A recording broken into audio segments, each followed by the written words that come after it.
Assalamualaikum warahmatullahi wabarakatuh. Coba diulangi, ada yang belum jawab nih ya. Itu dari sebelah pojok sana belum salam. Assalamualaikum warahmatullahi wabarakatuh. Apa kabar semuanya? Semuanya sehat? Mudah-mudahan seperti itu. Dalam pertemuan kali ini kita akan membahas tentang taat. Oke. Untuk lebih jelasnya kita akan melihat video atau presentasi berikut ini. Terima kasih.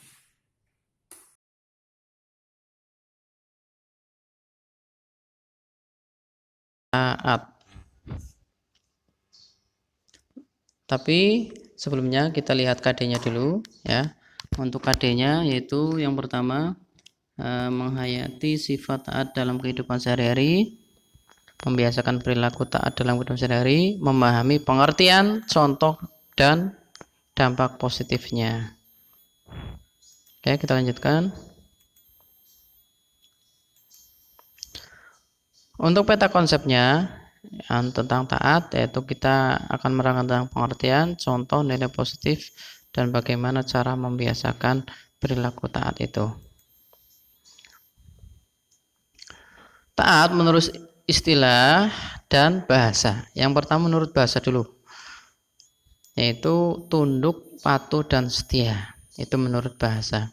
Kalau menurut istilah, taat bisa diartikan tunduk dan patuh terhadap segala perintah dan aturan yang berlaku. Itu pengertian taat. Pokoknya kita manut, kita nderek, itu taat, datang perintah sinten kemawon, datang perintah siapa saja yang berlaku, itu sudah dinamakan taat. Taat kepada Allah berarti patuh kepada perintah dan aturan-aturan yang dibuat oleh Allah dalam segala hal. Baik aturan itu berhubungan dengan ibadah kepadanya maupun aturan yang berhubungan dengan berinteraksi dengan sesama manusia dan makhluk yang lain. Kalau taat kepada Allah, maksudnya di sini berarti kita ada hablum minallah yang berhubungan dengan Allah, ibadah ya, dan hubungan dengan manusia hablum minan nas. Dalilnya yaitu dalam Al-Qur'an surat An-Nisa ayat 59. Mari kita baca bersama-sama ya. Bukan hanya mendengarkan, tapi silakan kalian juga ikut membacanya. A'udzu billahi minasyaitonir rajim. Bismillahirrahmanirrahim. Ya ayyuhalladzina amanu أطيعوا الله وأطيعوا الرسول وأولي الأمر منكم فإن تنازعتم في شيء فردوه إلى الله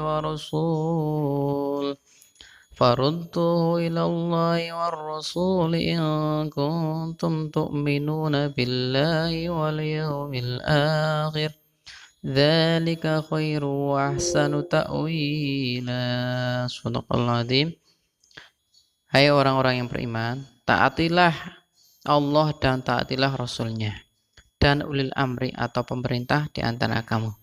Kemudian jika kamu berlainan pendapat tentang sesuatu, maka kembalikanlah ia kepada Allah dan Rasulnya. Jika kamu benar-benar beriman kepada Allah dan hari kemudian, yang demikian itu lebih utama bagimu dan lebih baik akibatnya. Kayak melihat teks Al-Quran di atas, kita dapat memahami ya, yaitu ati'ullah wa ati'ur rasul. Ati'u itu artinya taat. Berarti yang pertama taat kepada Allah, ati'ullah wa ati'ur rasul, taat kepada Rasul Allah. Dan yang ketiga, wa ulil amri, yaitu taat kepada pemerintah. Hal itu menjadi macam-macam taat yang ada tiga itu. Oke, yang pertama kita akan menerangkan tentang taat kepada Allah. Sebagai seorang muslim, taat kepada Allah adalah yang paling pertama dan utama. Ya. Yang pertama dan utama. Sebagaimana ayat di atas, kalimat perintah untuk taat yang pertama adalah kepada Allah, yaitu ati'ullah. Ya. Ketaatan kepada Allah ini sifatnya mutlak, ya, mutlak. Pokoknya tidak ada hal yang lain yang perlu dipertimbangkan. Itu mutlak, tanpa ada keraguan dan tidak ada tawar-menawar dalam segala aspek kehidupan. Pokoknya kita taat kepada Allah itu hukumnya mutlak ataupun wajib. Yang kedua, taat kepada Rasulnya atau taat kepada Rasulullah Muhammad Sallallahu Alaihi Wasallam. Ketaatan ini pun sama seperti taat kita kepada Allah, yaitu mutlak. Sebagaimana ketaatan kepada Allah berarti taat kepada Rasul, berarti taat kepada Allah. Demikian juga sebaliknya, tidak taat kepada Rasul berarti tidak taat kepada Allah. Karena apa? Ayat di atas jelas bahwa perintah kepada Rasul adalah wajib, yaitu ati'allah wa ati'ur Rasul. Ati'ur Rasul itu. Hal ini terbukti dari redaksi ayat yang mengulang kata apa? Ati'allah tadi, ya. Ati'allah wa ati'ur Rasul. Jadi semua ada ati'allah, ada kata-kata ati'allahnya. Jadi antara taat kepada Allah dan taat kepada Rasul itu sama-sama mutlak ataupun wajib. Sekarang sebagaimana sabda Rasulullah, Bismillahirrahmanirrahim. An Abi Hurairah, baca bersama ya. An Abi Hurairah an Rasulillah sallallahu alaihi wasallam annahu qala man ata'ani faqad ata'a Allah wa man asuni faqad asallah. Dari Abu Hurairah, Rasulullah sallallahu alaihi wasallam, bahwa beliau bersabda, barang siapa mentaatiku, sungguh dia telah mentaati Allah. Barang siapa bermaksiat kepadaku, maka dia telah bermaksiat kepada Allah. Jadi apa? Ketika kita taat kepada Rasul, berarti kita taat kepada Allah. Jika kita bermaksiat kepada Rasul, berarti kita bermaksiat kepada Allah. Nah, untuk contohnya, nah ini contoh perintah atau contoh taat ya, taat kepada Allah ya samalah dengan taat kepada Rasul. Sholat 5 waktu, ibadah puasa di bulan Ramadan ya, berbuat baik kepada orang tua, menunaikan zakat, bersedekah, infak ya apabila mampu, berbuat jujur, tidak berbuat maksiat. Masih banyak yang lain. Itu sebagian contohnya. Yang ketiga yaitu taat kepada ulil amri atau pemerintah. Ketaatan yang ketiga yaitu kepada pemimpin ya, pemimpin ini ya. Hanya saja ketaatan kepada pemimpin ini tidak mutlak, tetapi mempunyai syarat, yaitu selama pemimpin tersebut berpegang kepada kitab Allah dan Rasulnya. Ya, pokoknya taat yang ketiga kepada pemimpin atau pemerintah, tetapi sepanjang tidak bertentangan ya, kepada kitab Allah dan Rasulnya. Menurut Profesor Dr. Quraish Shihab, pada kata ulil amri dalam ayat di atas tidak didahului kata taatilah atau ya. Kalau taat kepada Allah dan Rasul kan Allah wa Rasul. Nah ini langsung wa ulil amri. Jadi tidak ada kata ati'u. Nah ini menunjukkan bahwa ketaatan kepada ulil amri tidak berdiri sendiri, tetapi berkaitan atau bersyarat dengan ketaatan kepada Allah dan Rasulnya.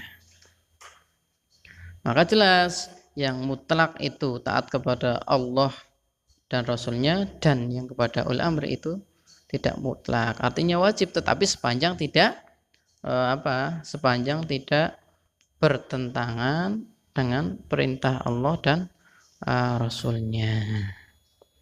Oleh karena itu perintah ulil amri itu bertentangan dengan perintah Allah dan Rasulnya, maka kita tidak dibenarkan untuk mentaatinya. Nek menawi napa mboten sami kalian Allah dan Rasulnya menika mboten saged atau mboten perlu dipun taati. Tapi sepanjang itu loh, tidak sesuai dengan Al-Quran dan hadis. Contohnya bagaimana? Membayar pajak tepat waktu, ya, taat pada tata tertib sekolah atau pesantren, mentaati rambu-rambu lalu lintas, ya, mematuhi aturan yang berlaku baik di lingkungan RT ataupun sekitarnya. Nah, itu salah satu contohnya. Dan nilai positif itu tak sendiri itu apa? Memperoleh ketenangan batin karena merasa dekat dengan Allah. Orang yang taat lah, orang yang manut terhadap sesuatu perintah, suatu peraturan, pasti hatinya akan tenang. Contoh saja ya, seperti kita bepergian membawa SIM. Dengan kita bepergian tidak membawa surat-surat kendaraan, pastinya rasa hati kita itu berbeda. Kalau yang kita komplit ya, membawa SIM, membawa STNK, nah pasti kita akan bepergian itu akan tenang. Tetapi kalau tidak membawa SIM, tidak membawa STNK, pasti ya sedikit ada rasa takut dan mungkin cemas karena kita tidak lengkap. Nah, itu gambaran kecil saja. Yang kedua, kita akan dimasukkan surga oleh Allah. Pasti orang yang taat atau orang yang manut, ya, orang yang direct terhadap perintah Allah, Rasul, pasti dia akan diberi pahala, diberi sesuatu yang dijanjikan oleh Allah, yaitu akan dimasukkan ke dalam surganya Allah Subhanahu wa taala. Amin amin ya rabbal alamin. Nah, setelah kita terangkan pengertiannya bagaimana, dalilnya bagaimana, contohnya seperti apa sudah. Nah, bagaimana cara membiasakannya? Taat kepada Allah, yaitu untuk yang terhadap perintah Allah, sholat 5 waktu sehari semalam, mengerjakan puasa bulan Ramadan, mengerjakan zakat, infak atau sedekah, menunaikan haji jika yang mampu, melakukan ibadah-ibadah lain dengan ikhlas karena Allah. Nah, terus kalau menjauhi larangannya bagaimana? Itu berjudi, minum minuman keras, menyembah berhala, makan makanannya haram, syubhat dan lain-lainnya.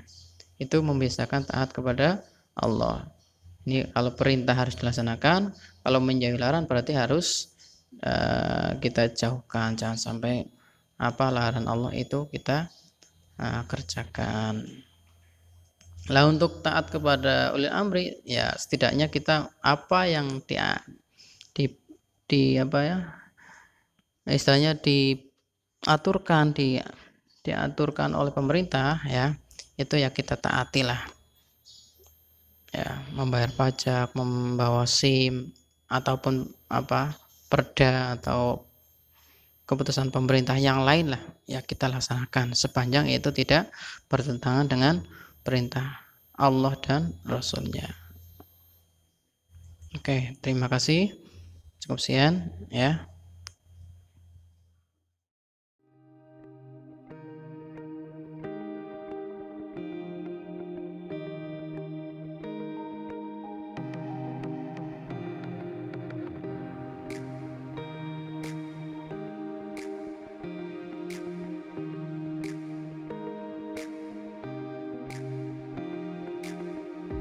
Setelah kalian memahami tentang apa itu taat, contohnya ya, pengertiannya, cara membiasakannya bagaimana, setelah itu kalian mengerjakan tugasnya. Silakan dipahami dan dikerjakan tugasnya. Semoga kita bisa mengamalkan perilaku tersebut dalam kehidupan sehari-hari. Amin amin ya rabbal alamin. Wassalamualaikum warahmatullahi wabarakatuh.